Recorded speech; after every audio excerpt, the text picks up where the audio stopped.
Tim, thanks for joining us this morning. We appreciate your time.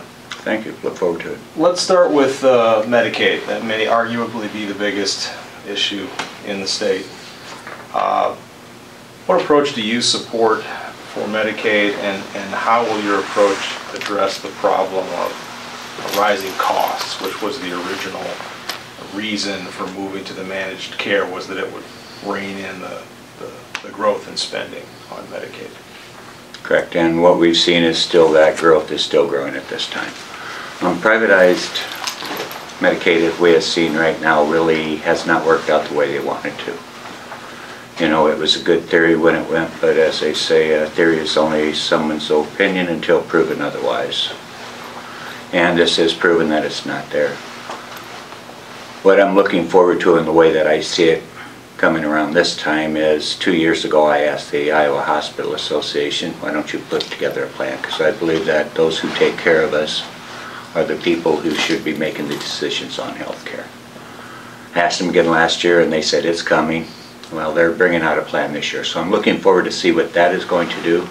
But I think ultimately we're going to have something along the lines of like a board of regents made up of the professionals around the state, because hospital associations will take care of those who are ill, but we still have to worry about the long-term care, the mental health, and all aspects of health care at that time.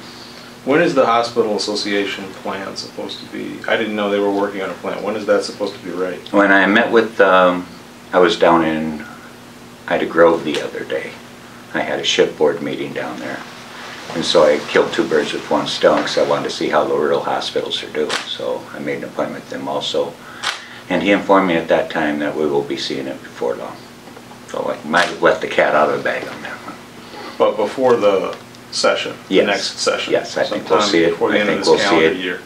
Yes. But in your opinion, the privatized, the managed care approach isn't working, and we need to ditch that. See, the problem that we have with the privatized managed care is that they're doing the insurance float, and that's really hurting the people. You know, insurance, it's 90 to 120 days, and then we pay the claim, and that's where they make a lot of their money. And it's those interests that go through that, and this is hurting a lot of people. I've worked on 2 or 3 different personal cases, and each one it seems like it's 90 days before we get it done. 90 days before we get it done, and that's what they're using the float for, and that's where they're making their money off of it at the same time.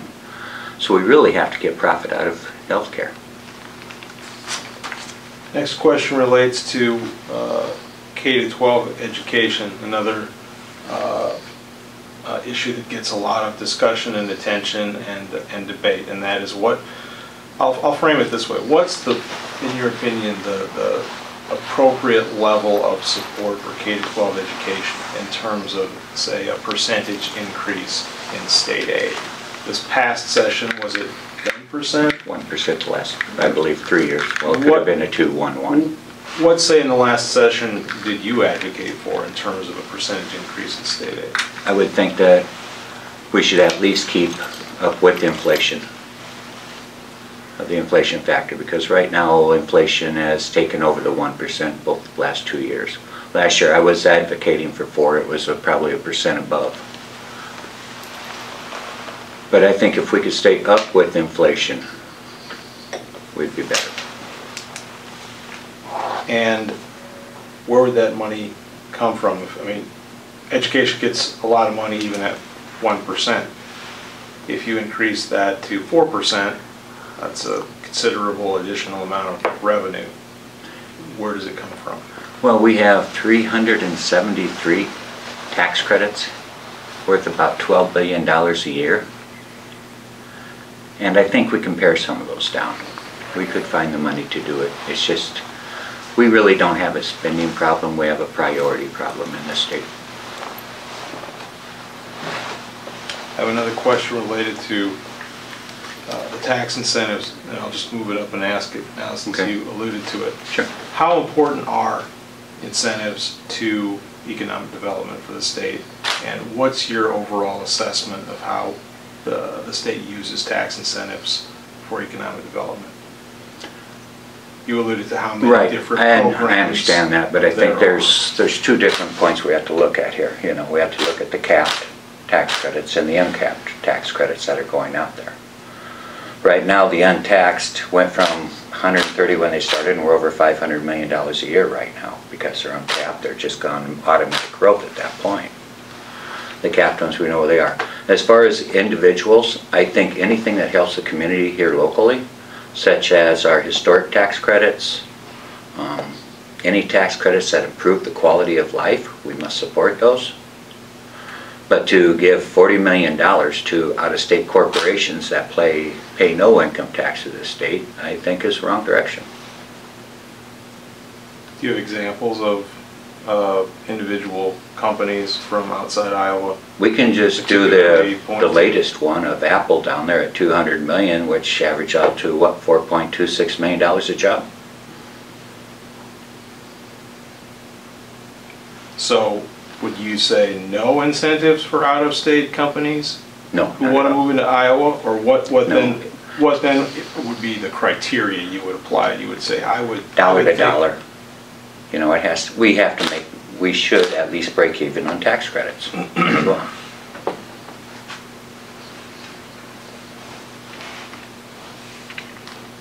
So it's supposed to be an incentive to build our economy. Right. Yes. And if it's not building on the economy, then it isn't really working, I think is the question. So it's a matter of we spend too much on them, or we don't spend what we do spend wisely enough? I would go with the second portion of that. We don't do it wisely enough. We don't look at the long-term effects of where it's going to go. But I do believe we need to address the uncapped tax credits. We can't just have something on autopilot.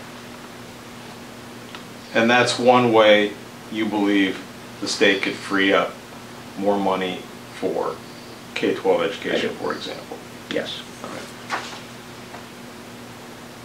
Since we're on this subject, let's stay on it, and that's the overall budget.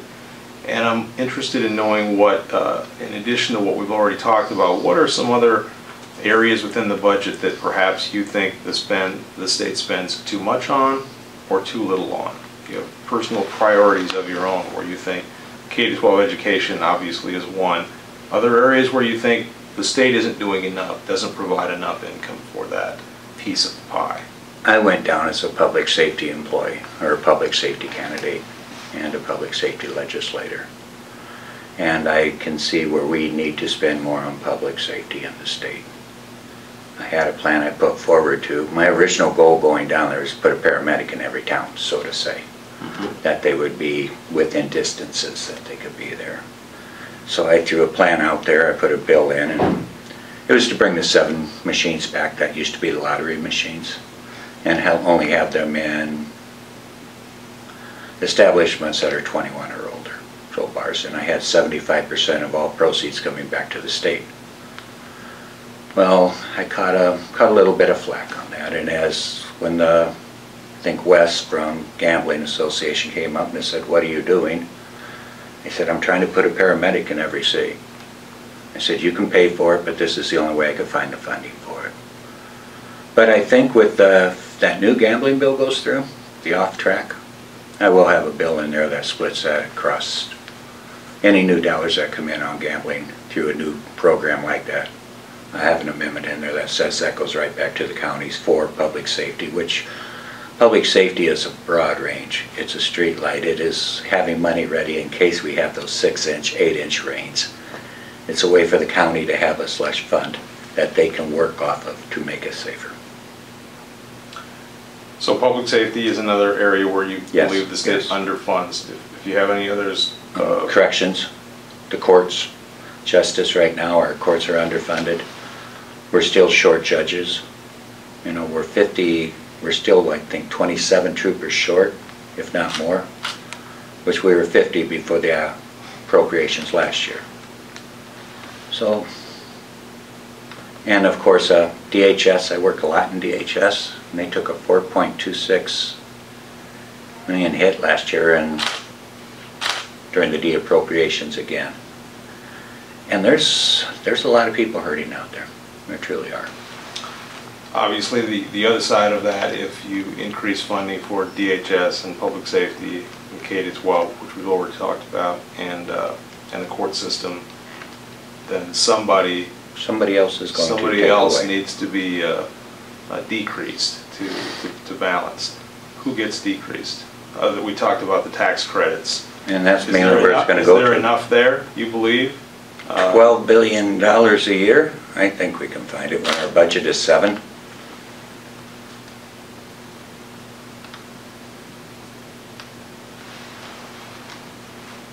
But there's no particular program or department That I within would, state government that you say we put to.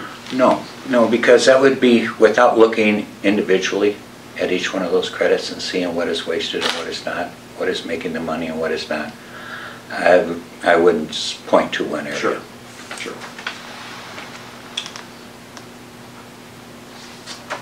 The tax cuts package. Okay? What's your overall opinion of the tax cuts package passed by the legislature this year? Why isn't it good that Iowans should get to keep more of their money in their paychecks? Well, the thing is that it's gone again on, Chicago School of Economics model, Friedman model of economics, the trickle-down supply side, which we see the majority of that going to those who least need it. I believe 32% of this tax break went to top 1%. We put another $438 million in corporate tax credits, and I will get about $60.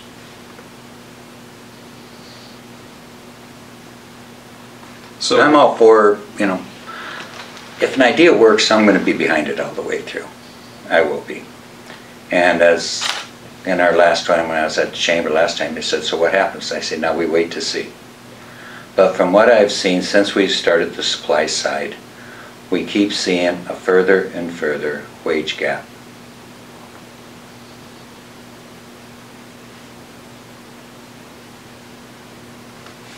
So would you have, would you have advocated for restructuring that package?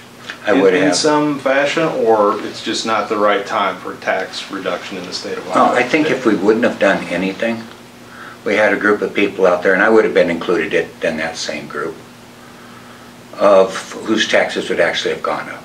So there could have been pinpointed look at it. Listen, we just need a tax system that's fair, that gives relief to the middle class, and it's simple. And this package is not. I don't see that happening. Accomplishing that.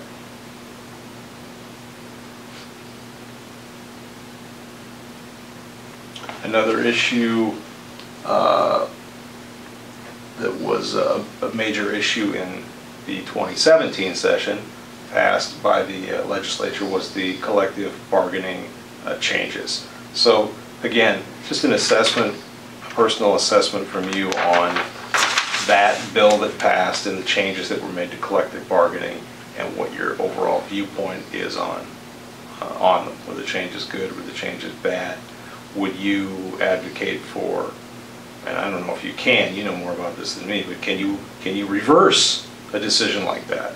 Can you repeal that bill and go back to how it was before? Just an overall perspective. When we went down in 16, when we first started that, we knew labor. I'm a poster child of collective bargaining. Mm-hmm. I've been in it my whole life.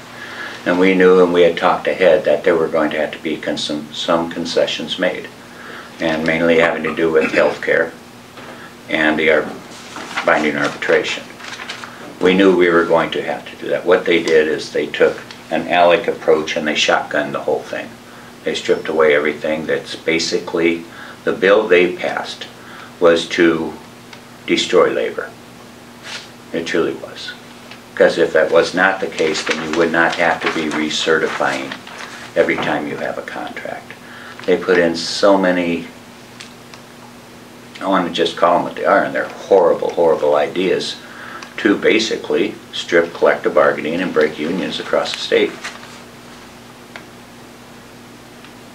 I guess a couple other good examples of that would be, if you don't vote, it's a no vote. So people who don't vote, it's a no vote. And when you have to recertify every year, it's just ridiculous. It truly is. when I believe the old law said that if 10% of your employees wanted to call for a recertification, they can. When you think of some of these locals out there that are only 8, 10 people, that doesn't take very many people to call for a recertification, and it should not be mandated by the government that you recertify. Last year, my first bill then was to take out the recertification aspect of the bill and put in that if 10% of the employees call for a recertification, then they would have to do it. Will you propose that again? Of course, but anything we propose never hits the floor.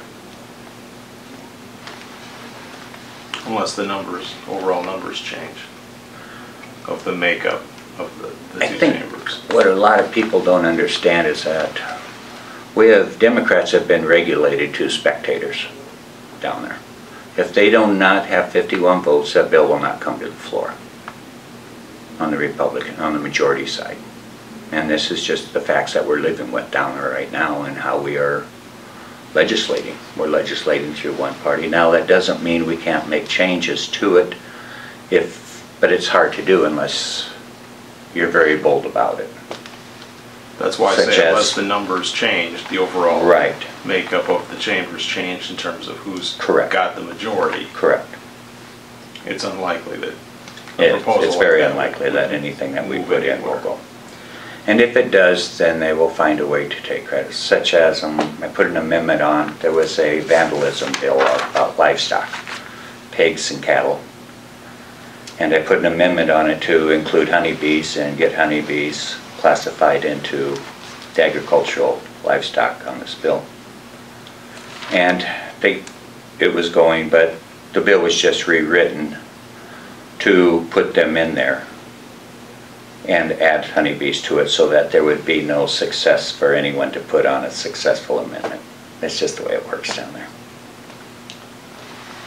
Other than the certification aspect of the collective bargaining changes, are there other, or obviously there are, but what other pieces of that do you think are most egregious and you'd like to see at least those pieces? Like I was talking about, I don't know if you could just repeal a whole bill, but maybe the approach that would be necessary if you wanted to make changes in it would be to take individual pieces of it, as you alluded to. The permissibles that they took away also, okay, and made them non-permissibles. I've negotiated a couple contracts through the city here. And what you do is, when you go into negotiate a contract, the city will say, you have about, this amount of money. This is what we can give you. And then you look to your permissibles and everything else that is there, and you decide where do you want to spend that money. Do you want to spend it on lower insurance? Do you want to spend it on wages? Do you want to spend it on time off? And this is how these negotiations are supposed to work. And this is how they did work. At least every time I went in, I knew basically where we were going to be money-wise, and then it was kind of up to us to say, where do you want to spend that money? And so that's why, in the majority of the time, they were spending it on health care, to keep their health care costs down. But that turned out to bite them, because keeping that health care costs down, and then when you compare that to the public-private sector, it looked like they were getting a great deal. And actually what they were doing is making a choice to keep their health care levels lower without the wages and then without the increase in wages. And the changes that were made did what in terms of the permissibles? It took away all permissibles, basically. All right. Yeah. And I think another part of that bill that I thought was very unfair is cutting out public safety and not having it all, because we are all public employees, okay? I did not like that aspect, and it's good for my people, my greatest supporters, and the firefighters and the police that are out there. But to say a prison guard is not a public safety employee is absolutely ridiculous, just because he has asked me as his union. This is just something that Governor Branstad wanted to do from the first day he was in there. He voted against the original Robert Ray bill. This is just something that Governor Branstad always wanted to get done, and he got it done. And the overall impact on the state? Gave the state, it took about $200 million, estimates are anywhere from $200 to $400 million out of the employees' pockets, and put it into the public entities, the cities, the states, the counties. We have 10 minutes left. Okay. And so that's, you know, that's $200 million out of people's pockets that should have been spent on movies, restaurants, clothes, car. So I'm trying to understand how the process works, which again, you know more about that than I do, obviously. So in terms of opposition to a bill like this, is the strategy then to take what you feel are the most egregious pieces of it and draft bills to remove that from the bill? Or do you, let's say you were in the majority again, can you just scrap the whole thing and say we're going back to how it was before and pass a bill that states that? I don't know how that works. Only if you had a full majority. But you could. If you had all 3 houses, you could. Okay. I don't see that as a practical thing to do. But I do think that if we get a majority in our house, we will definitely put some bills out there that will at target least individual pieces of it and send it to the Senate and see if it goes anywhere, which Right. if the Senate stays there, I doubt if it'll do anything. Right, okay. Yeah. That's what I was trying to get at, Right. is how that would work. Right. Local priorities. What are some local priorities that you seek to champion, you would seek to champion in the next session, that are priorities that you hear from local folks, local leaders, they would like you to advocate for in Des Moines? I think the one I'm hearing most is medical. Medicaid, the health system, how insurance premiums keep rising.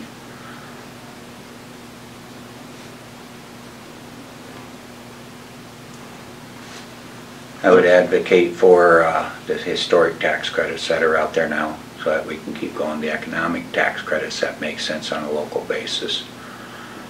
I think I've been very good as far as advocating for our locals. I have not voted for a bill down there that took away any type of local control against my caucus or anyway. When they try to take our control away, I voted against that every time. A good example would be when they were changing the school testing system at the schools. Our schools were against that and our locals, so of course I voted against that when against my caucus there.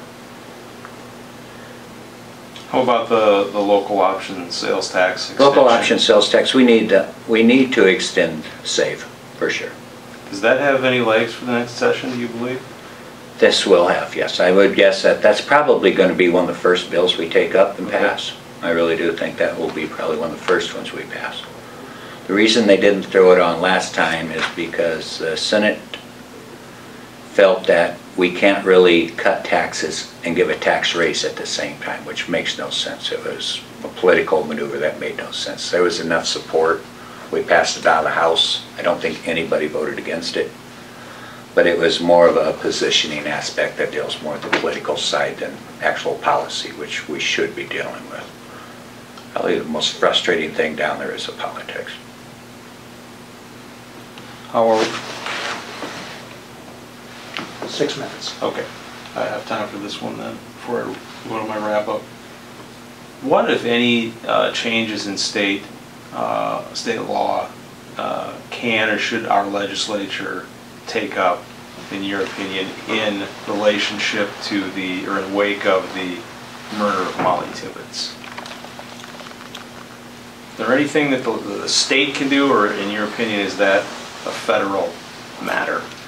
Are you talking the immigration part of it or what? Yes. I mean, for example, there's talk about an improved E-Verify system, or a required, I guess, E-Verify system for the state of Iowa that may have been helpful in terms of the individual charged in this crime, perhaps preventing this crime from happening.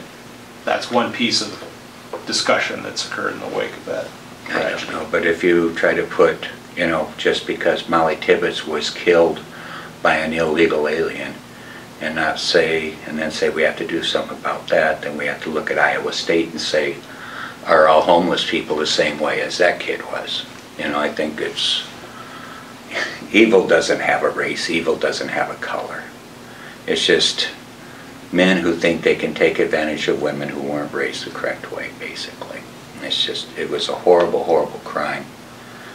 And I don't think the immigration, anything we do within the bills of immigration would have stopped that crime. It could have just been anybody else. But I will say this, the immigration system is broken in this country. I went through a scenario the other night at Mary Trelia House of what it takes to become an immigrant. I was a 22-year-old son, my wife was a 47-year-old mother.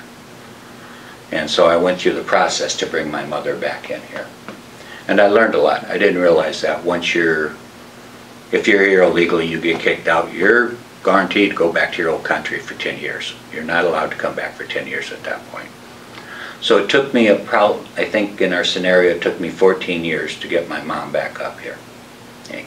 So a lot of the immigration, what they work with is it worth the risk to come back over again? I can stay here 10 years, I can come back with the green card, I can go.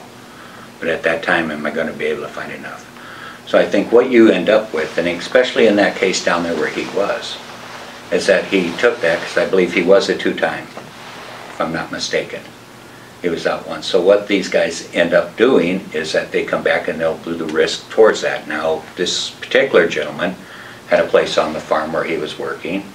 His paycheck was right there. He really wasn't out and about that much because he was kind of secured, and a lot of immigrants do that. They put the risk of coming back up, and can they be safe, can they not break the law and get their 10 years in, while we think they're down there serving out their 10 years when it gets close.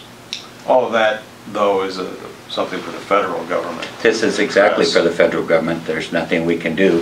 Right. And I don't think there's any law that we could pass that would have saved Molly Tibbetts that day from that man. It was just an act of evil. I wanted to move then to my wrap-up question, and that is, why are you the better choice in this race, and why should voters give you a second term in the legislature? No, I ran again the second time because I made a commitment in '60 when I knocked the doors and said, if I get in, I'll do 2 terms, but I'm not promising anything after that. What I found when I got down there is I found I was a fish in water.